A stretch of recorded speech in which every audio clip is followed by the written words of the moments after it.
மூத்த பத்திரிகையாளர் வெங்கடேஷ் சார் நம்மளோட இணைஞ்சிருக்காரு. வணக்கம் சார். வணக்கம் சார். விஜய் திருச்செந்தூர் கோயில்கள்லாம் போயிட்டு இருக்காரு. அவருக்கு பார்த்தீங்கன்னா, எந்தெந்த தொகுதிகளில் வெற்றி பெற போகிறோம் அப்படிங்கிற மாதிரியான பர்சன்டேஜோட சில டீட்டெயில்ஸ்லாம் கிடைச்சிருக்குன்னு சொன்னாங்க. விஜய் அவர்கள் முக்கியமான டெசிஷன்ஸ் எல்லாம் எடுத்து வச்சிருக்காருன்னாங்க. அது என்ன சார்? சார், இப்போ விஜய் அவர்கள் மே 4 அன்னைக்கு எப்படி நடந்து கொள்ள வேண்டும், அதாவது அந்த நிர்வாகிகள்லாம் கூப்பிட்டு வச்சு ஒரு அறிவுறுத்தல் ஒரு பண்ண விஷயம் ஒன்று இருக்குது. ரெண்டாவதாக பார்த்தீங்க அப்படின்னம்னா, டிவிகேக்கு சாதகமான நிறைய இடங்களில் நிறைய வாக்கு சதவீதம் அதிகமாக இருக்குது. அது ஒன்று. மூன்றாவதாக பார்த்தீங்கன்னா, மே 4 பிறகு ஒவ்வொரு தொகுதியிலையுமே பார்த்தீங்கன்னா எப்படி அவங்களுடைய மூவ்மெண்ட்டை கொண்டு போகணுங்கிறதுக்கு சில விஷயங்கள்லாம் இருக்குது. நான் பேசுகிறேன்னு நினைப்பேன். இப்போ சமீபத்தில் விஜய் அவர்கள் பனையூர்லேயும் பட்டினப்பாக்கத்தில் ஆஃபீஸ்லேயும் ஒரு ரகசிய சந்திப்பு ஒன்று பண்ணார். ரகசிய சந்திப்புனா அந்த அவருடைய நிர்வாகிகள்லாம் கூப்பிட்டு வச்சு எல்லாமே குறிப்பிட்ட ஆட்களை மட்டுமா? அதான் எஸ் அவருடைய முக்கியமான நிர்வாகிகளை மட்டுமே கூப்பிட்டு வச்சு ஒரு மீட்டிங் பண்ண ஒரு விஷயம் ஒன்று இருக்குது. அதில் முக்கியமாக சொல்ல போனோம்னா நம்ம செங்கோட்டை அவர்கள், ஆதவ் அவர்கள் அண்டு புஷி அவர்களை கலந்துக்கிட்ட ஒரு விஷயம் ஒன்று இருக்குது. ராஜ்மோகன் உட்பட நிறையா விஷயங்களை கருத்துக்களை சொன்னார். அப்போ தான் இவர்களுக்கே மிகப்பெரிய ஒரு ஷாக்காக இருக்குது. செங்கோட்டையன் அவர்களுக்கு விஜய் மேலங்களையும் பார்க்குறாரு. ஒரு பழுத்த மூத்த அரசியல் கட்சி தலைவர் என்னென்ன பண்ண முடியுமோ அது எல்லாமே விஜய் சொல்கிறாரு. நான் தான் சொன்னேன், பனையூரில் சும்மா உட்காந்துட்டு அவர் கேரம் போர்டு கில்லி விரலில் அவர் பல ரகசியமான சில பிளான் திட்டங்கள்லாம் போட்டுட்ருக்காருங்கிற விஷயத்தை நான் ஏற்கனவே வீட்டில் பேசியிருக்கேன். நான் இப்போ எல்லாருடைய சாகியம் பார்த்தோன்னா விஜய்க்கு ஒன்றுமே தெரியாது, அரசியல் தெரியாது, ரசிகர்கள் தொண்டர்களுக்கு தெரியாதுன்னு சொல்ல பேசப்படுற எல்லாருக்குமே மிகப்பெரிய ஒரு ஷாக்கு. நிறைய விஷயங்களை விஜய் ஒன்று ஒன்றா இப்போ சந்திச்சிட்ருக்காரு. தேர்தல் முடிந்த பிறகு அவர் இங்கே இருக்க மாட்டார், எங்கேயாவது வெளியூருக்கு போகிற மாதிரி இருக்கான்ற ஒரு தகவல் பேசும்போது எங்கேயுமே போல் சென்னையில் பனையூரில் நீலகிரியில் பட்டினப்பாக்கத்தில் மட்டும்தான் சுற்றிக்கிட்டே இருக்கார். நேற்று மட்டும்தான் நீங்கள் சொன்னது மாதிரி திருச்செந்தூர் வரைக்கும் போயிட்டு வந்திருக்காரு. இப்போ இந்த 4 அன்னைக்கு இந்த ரகசிய மீட்டிங்னு ஒன்று சொன்ன பார்த்தீங்களா, அதில் ஏற்கனவே சில வேட்பாளர்லாம் பண்ண பார்த்தீங்கன்னா ஒரு பென்ட்ரைவெல்லாம் கொடுக்கப்பட்டு ஒரு பை ஒன்று கொடுத்தாரு. தகவல் நான் சொல்லி பழைய வீடியோ இருக்குது. பார்த்தீங்கன்னா அதில் தொகுதியில் என்னென்ன நிலவரம் இருக்குது, மக்கள் என்ன விரும்புகிறாங்க, என்ன தேவை அப்படிங்கிற விஷயத்தை நீங்கள் தெரிஞ்சுங்க, புரிஞ்சுங்க. அதன் பிறகு நம்ம தேர்தல் அறிக்கையை நம்ம ரெடி பண்ண முடியும், மக்கள்கிட்ட பேச முடியுங்கிற விஷயத்தை சொன்னார். அதை தான் ஃபாலோ பண்ணியிருக்காங்க. கிட்டத்தட்ட இப்போவும் முக்கியமான சில வேட்பாளர்களை அழைச்சிருக்கார். அதாவது கண்ணுக்கு எதிரில் இந்த வெற்றி முகம்னு தெரியும். அதில் கிட்டத்தட்ட பார்த்தீங்கன்னா இப்போ மெஜாரிட்டியான வருதுக்கான வாய்ப்புகளை மக்கள் நிறைய பேர் திருமண பக்கம்லாம் நான் கேட்குற பக்கம்லாம் விஜய்ன்றாங்க. அதெல்லாம் இந்த கணக்கிலே அடங்கும்ல. அதாவது பெரிய மலைப்பாக இருக்குது, நமக்கே மலைப்பாக இருக்குன்னா அரசியல் கட்சியை சேர்ந்த தலைவர்களுக்கு எப்படி இருக்கும் அதாவது அவங்க மக்கள் சொல்கிற அந்த பதிலை கேட்டு அப்படி திணறாங்க. விஜய் அடுத்த கட்டத்துக்கு கொண்டு போகிறதுக்கு ஒவ்வொரு டே பை டே, நிமிஷத்துக்கு நிமிஷம் நிறைய பிளானோட போயிட்டுருக்காரு. இப்போ இந்த நேரத்தில் மே 4 அது நிர்வாகிகள் சந்திப்பில் கூப்பிட்டு பேசுனது 4 பிறகு எப்படி செயல் பண்ணுங்கிற விஷயத்தில் எல்லாம் கலந்து ஆலோசனை பண்ணும்போது கொங்கு மண்டலத்தை பூராமே செங்கோட்டையன் பார்வையில் விட்டுட்டார். ஃபுல் அண்ட் ஃபுல் நீங்கள் என்ன இதுன்றதை நீங்கள் பார்த்துட்டு சொல்லுங்கன்னுட்டார். இந்த பக்கம் மதுரை, சவுத்து ஃபுல்லாக மதுரை, தூத்துக்குடி, திருநெல்வேலி, இந்த பக்கம் சென்னையை அப்படி இப்படி நாங்கள் கிட்டத்தட்ட பெரம்பூரில் அதிகபட்சமாக 89% வாக்குப்பதிவாக இருக்குது. ஆர்கே நகரில் 89% இருக்குது. வில்லிவாக்கத்தில், சென்னையில் ஏகப்பட்ட பெர்சன்டேஜ் அதிகமானது காரணமே விஜய்ன்ற ஒரு தகவல் இப்போ வந்துட்டுருக்கு நமக்கு. அதை ஒட்டுமொத்தமாக தமிழகத்திலேயே பார்த்தீங்கன்னா 20 to 20% வாக்குகள் அதிகமாக இருக்குது அப்படிங்கிற ஒரு தகவலும் வந்துட்டுருக்கு. இப்போ exit polling 29th evening release ஆகிற மாதிரி இருக்குது. அதில் ஒரு சிறப்பு தகவல் விஜய் ஃபேவர் வந்துருக்க மாதிரி தான் இப்போதைக்கு நம்ம ஒரு தகவல் ஒன்று இருக்குது. இப்போது மே 4 அன்னைக்கு நடைபெறக்கூடிய இந்த கவுண்டிங் ஸ்டார்ட் ஆகும். இப்போ 3 இடங்களில் சென்னையில் கவுண்டிங் இது. அங்கேயும் அந்தந்த ஊரில் முக்கியமான காலேஜில் பண்ணுறது மாதிரி இருக்குது. சென்னையில் பார்த்தீங்கன்னா Loyola college, Queen Mary's college and Anna university, இந்த 3 8 மணிக்கு இந்த போலிங், இந்த கவுண்டிங் ஸ்டார்ட் ஆக போகுது. ஃபஸ்ட்டு தபால் ஓட்டுகள் என்னப்படும், ஒரு அரை மணி நேரம் 1 மணி நேரம் கிட்ட வந்ததுக்கு பிறகு அப்புறம் இவிஎம்மில் வாக்குப்பதிவான லிஸ்ட்டுகள் வரும். அப்போது ஒவ்வொரு பூத்துலேயும் கிட்டத்தட்ட 75,000க்கு மேற்பட்ட பூத்துகளில் நிர்வாகிகளை எல்லாம் நியமித்து அப்போ அவர்களிடம் ஃபார்ம் 17C அப்படிங்கிற ஒரு ஃபார்ம் தேர்தல் அதிகாரி கொடுக்கப்பட்ட ஒரு விஷயம் ஒன்று இருக்குது. அதில் எவ்வளோ ஒவ்வொரு பூத்துலேயும் அதாவது போலாக இருக்குது. இப்போ 850 இருக்குது அப்படின்னா 850 பண்ணியிருக்குன்ற லிஸ்ட்டை கொடுத்து லிஸ்ட்டை வச்சு பத்திரமா கவுண்டிங் வரும்போது அவர்கள் எல்லாமே உள்ளே போவாங்க. இப்போ 4 அடுக்கு பாதுகாப்பு போடப்பட்ட ஒரு விஷயம் இருக்குது இப்போ இங்கே. ஸோ எல்லா சென்டர்லையுமே அந்த பாக்ஸ், இவி பாக்ஸை பாதுகாப்புக்கு இப்போ 4 அன்னைக்கு 8 மணி ஸ்டார்ட் ஆகும்போது ஃபஸ்ட்டு தபால் ஓட்டு எண்ணப்பட்டு அடுத்து இவிஎம் மிஷினில் முதல் சுற்று ஆரம்பம் போது ஒவ்வொரு பூத்தாக ஒவ்வொரு இதாக பல சுற்றுகள் போய்கிட்டே இருக்கும்போது இங்கே நிறைய பேர் சொல்கிறாங்களே அரசியல் தெரியாது, புதியவர்கள் அப்படின்னு. இன்றைக்கு எவ்வளோ பேர் அரசியல் கற்றுக்கிட்டு எவ்வளோ விஷயங்களை விஜய் கோச் பண்ணியிருக்கிற விஷயங்கள் கேட்கும்போது தான் அதுதான் சொன்னேன். நாஞ்சில் சம்பத் அவர்களுக்கு, செங்கோட்டை அவர்களுக்குமே மிகப்பெரிய ஒரு அதிர்ச்சியாக இருக்கிற தகவல் ஒன்று வந்திருக்கு இப்போ. ஸோ ஒவ்வொருத்தருமே உங்களுடைய 17C ஃபார்ம் வச்சுங்க, உங்களுக்கு ரைட்ஸ் இருக்குது, தேர்தல் அதிகாரி இருப்பாங்க. ஒவ்வொருனுடைய அந்த இதுக்குமே பார்த்தீங்கன்னா ஒரு அட்வொகேட் நியமிக்கப்பட்டிருக்கு. விஜய் சார்பாக ஒரு ஒரு வக்கீல் நியமிச்சிருக்காரு. ஒரு இது வாக்காளர் புதுசுங்க இது. யாருமே பண்ணாத ஒரு விஷயத்தை கையில் எடுத்திருக்காரு. இப்படி ஒரு அரசியல் இருக்கா அப்படின்னு. அதுதான் இந்த 18, 19, 20 வயசு அரசியலை தெரிய வச்சு உள்ள இழுத்த காரணமே அதுதான். ஒரு வேட்பாளர்களுக்கு ஒரு ஒரு அட்வொகேட். உங்களுக்கு ஏதாவது ஒரு சந்தேகம் வந்ததுன்னா அட்வொகேட் மூலமாக உடனடியாக நீங்கள் ஒரு புகார் மனுவை தெரிவிக்கலாம் அந்த ஸ்பாட் இருக்கிற தேர்தல் அதிகாரிகிட்ட. அதுக்கு மீறி எதுவும் நடக்கலை அப்படின்னா மேலதிகாரிகிட்ட போகிறதுக்கான அந்த ஒரு நம்பர்ஸ் வெப்சைட்டை வந்து விஜய் சார் ஃபுல்லாக கோட் பண்ணியிருக்காரு. இது வந்து மிகப்பெரிய வியப்பாக இருக்குன்றாங்க எல்லா பேருமே. ஸோ அந்த ஒவ்வொரு இதுலேயுமே வந்து 850 ஓட்டு இருக்குன்னா நீங்கள் 750 வந்தாலும் கேள்வி கேட்கணும், 950 போனாலும் கேள்வி கேட்கணும். எங்களுக்கு வேண்டியது 850 வந்திருக்காங்க. உங்களுக்கு லீடிங்கில் போகிறது மாதிரி சில நேரங்களில் வரும்போது மற்ற கட்சிகள்லாம் வந்து அங்கே அதை ரீகவுண்டிங் வேணும்னு சொல்லி சில பிரச்சனைகள் கிளம்புறதுக்கு வாய்ப்புகள் இருக்கும். எதையும் பேக் அடிச்சிடாதீங்க, பண்ணிடாதீங்க, நீங்கள் போல்டாக நில்லுங்க, உங்களுடைய சிஸ்டத்தில் நீங்கள் வந்து தெளிவாக நில்லுங்கிற விஷயத்த சொல்லியிருக்காரு. மேற்படி உங்களுக்கு ஏதாவது தேவைன்னா டக்குன்னு அட்வொகேட் மூலமாக சொல்லுங்கள், அங்கே புகார் மனு கொடுங்க, மேலிடத்துக்கு நம்ம போகலாம் அப்படிங்கிற தகவல் சொல்லப்பட்டு மே 4 கழுகு பார்வையோட கண்கொத்தி மாதிரி தெளிவாக இருங்க. எங்கேயும் நகராந்திராதீங்க. டீ சாப்பிட போகிறேன், பிஸ்கட் சாப்பிட போகிறேன்லாம் போயிடாதீங்க. பக்கத்திலே வச்சுங்க வேணும்னா. உங்களுக்கு வேண்டியதை வந்து மற்ற உடன் இருப்பவர்கள் வந்து அந்த ரைட்ஸ் கொடுத்துருக்காங்க. அவர்கிட்ட நான் எல்லாமே அரேஞ்ச் பண்ணியிருக்கேன். எந்த இடத்துக்கும் போயிடாதீங்க நீங்கள் அப்படிங்கிற தகவல் சொல்லப்பட்டிருக்குன்னா இப்போ என்ன ஒரு மாஸ்டர் பிளானில் இருக்காங்க. இந்த தகவல் எப்படி விஜய்க்கு வந்திருக்குது, அதன் மூலமாக தான் இவ்வளோ வந்து நிர்வாகிகளை கூப்பிட்டு இவ்வளோ விளக்கங்களை கொடுத்துருக்கிற விஷயம் நமக்கு வந்துட்டு இருக்கு சார் இப்போ அதை. ஸோ இந்த 4 அன்னைக்கு மிகப்பெரிய அளவில் எதிர்பார்ப்போட தமிழக மக்கள் வந்து ரொம்ப எதிர்பார்ப்பு இருக்காங்க. அதை விட மற்ற அரசியல் கட்சி தலைவர்கள் தான் மிகுந்த வியப்படுகிற ஒரு விஷயம் நமக்கு வந்துட்டு இருக்குது அதை. ஸோ இதுக்கு நடுவில் பார்த்தீங்கன்னா இந்த பெர்சன்டேஜ் ஓட்டுகளில் இப்போ சொன்னேன் நடந்த முக்கியமாக பார்த்தீங்கன்னா தமிழ்நாட்டில் சென்னை, கோயம்புத்தூர், மதுரை, திருச்சி, திருநெல்வேலியில் பார்த்தீங்கன்னா ஏகப்பட்ட வாக்குகள் அதிகமாக இருக்கும்போது விஜய்க்கு தான் கிட்டத்தட்ட வாக்குகள் உயர்ந்திருக்கு, வாக்குகள் அதிகமாக இருக்கின்ற ஒரு தகவல், ரகசிய தகவல் சில துறைகள் மூலமாக மேலிடத்துக்கு போயாச்சு. அதன் விளைவாக இப்போ என்ன பண்ணுறதுன்னு தெரியாமல் வந்து எல்லாரும் தனிக்கிட்டு இருக்கிற சூழ்நிலைக்கு தள்ளப்பட்டிருக்காங்க. இங்கே விஜய் தெள்ள தெளிவாக எந்த ஊருக்குமே போகாமல் சென்னையில் மட்டுமே இருந்து அடுத்த கட்டத்துக்கு ஒரு காயினத்தை கொண்டு போகிறதுக்காக பிளான் பண்ணி போயிட்டுருக்காரு. இதன் விளைவாக தான் இப்போ அவர் எம்மோதும் சம்மோதம் கொள்கை உடையவர். நான் ஏற்கனவே சொல்லியிருக்கேன். மசூதி போனாலும் அதனுடைய கேப் போட்டு வணங்குவார். நம்ம மாரியம்மன் கோயில் போனாலும் திருவண்ணாமலை போனாலும் வணங்குவார் சாஷ்டாங்கமாக.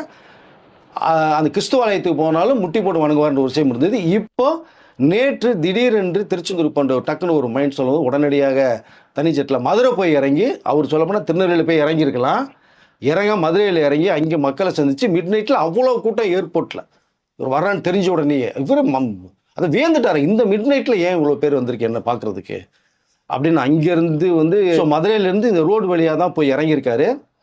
அங்கே பார்த்தீங்கன்னா சத்ரு சம்ஹார பூஜை அப்படின்னு சொல்லி இந்த காலை பூஜை ஒன்று வந்து பண்ணியிருக்காங்க. அப்போது அந்த ஒரு விஷயம் பண்ணும்போது பார்த்தீங்கன்னா இந்த அரசியல் ரீதியாகவும் சினிமா துறைக்காகவும் முன்னிலைப்படுத்தி வருகின்ற ஒரே நோக்கத்தில் அந்த பூஜை சிறப்பாக செய்யப்பட்டத ஒரு தகவல் வருது.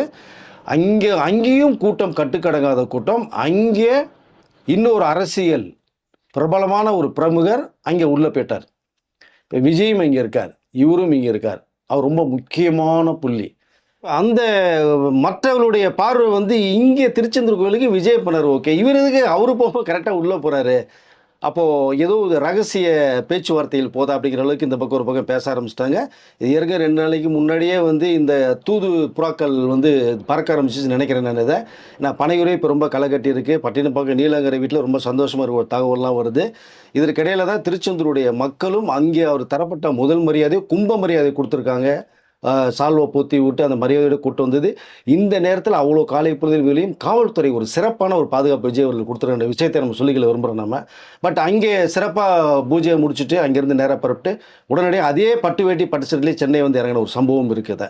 இப்போ இன்னொரு சிறப்பு ஒரு தகவல் வருது. என்னன்னு கேட்டிங்கன்னா, பூனாவில் இருக்கிற ஷிரடி சாய்பாபா கோயிலுக்கும் அவர் போகிறதா ஒரு தகவல் வந்துருச்சு. தனி ஜெட் மூலமாக போய் இறங்கி அங்கே ஒரு தரிசனம் பண்ண போகிறார். இப்போ இந்த வெற்றி முகம் இப்போ தெரிஞ்சதுன்னா அதுக்கப்புறம் நேரம் இருக்காதுன்னு நினைக்கிறேன். இப்போவே போய் சாமி தரிசனம் பண்ணது போகிறான்னு நினைக்கிறேன். ஏன்னா ஏற்கனவே இங்கே சென்னை கொட்டூர் பகுதியில் அவருடைய இடத்துல ஒரு பாபா கோயில் கட்டின சம்பவம் இருக்குது. கோயில் இன்னமும் இருக்குது. பட் இப்படி நிறையா கோயில் குளங்களுக்கு போகிறதுக்கு என்னென்ன காரணம்னா, எல்லா மக்களும் என்னுடைய உறவுகள், என்னுடைய மக்கள், என்னுடைய ரத்தங்கள் அப்படிங்கிற மாதிரி தான் அவர் வந்து சொன்ன விஷயங்கள் இந்த சொல்லி நான் விரும்புகிறேன் நான் இதை. ஸோ இப்போ மே 4ஆம் தேதி என்னென்ன மாதிரி மாற்றங்கள் வரப்போகுது, என்னென்ன மாதிரி நடந்து கொள்ள வேண்டும் அப்படிங்கிற விஷயத்தை வந்து தெள்ள தெளிவாக நிர்வாகிகளை கூப்பிட்டு பேசின விஷயம், முக்கியமான நிர்வாகிகளை, அதுவும் குறிப்பாக ஒரு 40-50 வேட்பாளர்களை 50,000க்கு மேற்பட்ட வரக்கூடிய வாக்குகள் வந்து இந்த இடத்துல வருங்கிற ஒரு தகவல் வந்துருச்சு. நேற்று ஒரு வீடியோவில் கூட நான் கேட்டேன், வெளிநாட்டிலேருந்து வந்து எடுக்கப்பட்ட அந்த ஒரு சர்வேல எவ்வளோங்கிற ஒரு விஷயத்த பார்க்கப்பட்டது. அதன் விளைவாக தான் இன்றைக்கி கூப்பிட்டான்ற ஒரு விஷயமும் நமக்கு வந்திருக்கு சார். நேஷனல் மீடியா இங்கே வந்திருந்தாங்க, தமிழ்நாடு எலெக்ஷன் எல்லாத்தையும் பார்த்தாங்க. ஆனால் நேற்று நேஷனல் மீடியா வந்து கொஸ்டின் எழுப்புறாங்க, விஜய்க்கு ஓட்டு இல்லைன்னு சொல்லிட்டு ஏன் இங்கே தொடர்ந்து பேசிக்கிட்டு இருக்காங்க, மறைக்கப்படுது அப்படின்னு கேள்வி அவங்க எழுப்பியிருக்காங்க. சார் ஏற்கனவே நான் சொல்லியிருக்கேன், நேஷனல் மீடியா வந்து விஜய்க்கு ஆதரவாக நிறைய விஷயங்கள் பேசியிருக்காங்க. தமிழ்நாட்டு அரசியலை பற்றி அங்கே உட்காந்து பேசிகிட்டு இருக்காங்க. மிகப்பெரிய ஒரு வரவேற்பு விஜய் வருகையினால் வந்து தமிழகமே மாறி போயிருக்கு, அந்த களமே மாறுங்கிற விஷயத்தை அவங்க சொன்ன விஷயங்கள் இருக்குது. பட் அவர் ரொம்ப ஆதங்கத்தை வெளிப்படுத்தியிருக்காங்க. இந்த கருத்து கணிப்புன்ற பேரில் வந்து நிறைய விஷயங்கள் மறைக்கப்பட்டு விஜய் வரமாட்டார், ஓட்டு கிடைக்காது, ஓட்டு உழாது, இந்த கூட்டமெல்லாம் ஓட்டாக மாறாதுங்கிற விஷயம் வந்து மக்கள் மனசில் வந்து திணிச்சிக்கிட்டே இருக்காங்க. இந்த தகவல் நிறைய விஷயங்கள் மக்கள் மத்தியில் பரவும்போது ஏன் நல்ல விஷயங்களை இவ்வளோ ஆதரவுங்கிற விஷயத்தை ஏன் வந்து தவிர்க்கப்படுது விஜய்க்கு அப்படிங்கிற விஷயத்தை வந்து அவர்கள் வந்து இப்போது நேஷனல் மீடியாவில் வந்து கேள்வியில் கேட்க ஆரம்பிச்சிருக்காங்க. இதை நம்ம எப்படி பார்ப்பது? இதை அதனால் ஓகே, விமர்சனங்கள் வந்து சிலதை வரதான் செய்யும். நம்ம ஏற்கனவே சொல்லியிருக்கோம், அது சில குறிப்பிட்ட நபர்கள் வரும்போது இந்த மாதிரிலாம் வரதான் செய்யும், அது தவிர்க்க முடியாது.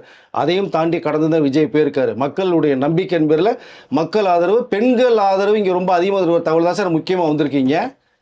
ஏன்னா பெண்கள் மனசில் வந்து விஜய் வீட்டுக்கு வீடு விஜய் இருக்கான்னு சொன்னது விளைவாக ஒரு ஓட்டு இருக்குன்னு சொன்னாங்க, கிடையாது. இப்போ 50, 60, 70 வயசு உள்ளவங்களாம் விஜய்க்கு ஓட்டு போட்டேன்னு சொல்ல தகவல் நம்மக்கிட்ட வந்துட்டு இருக்கு.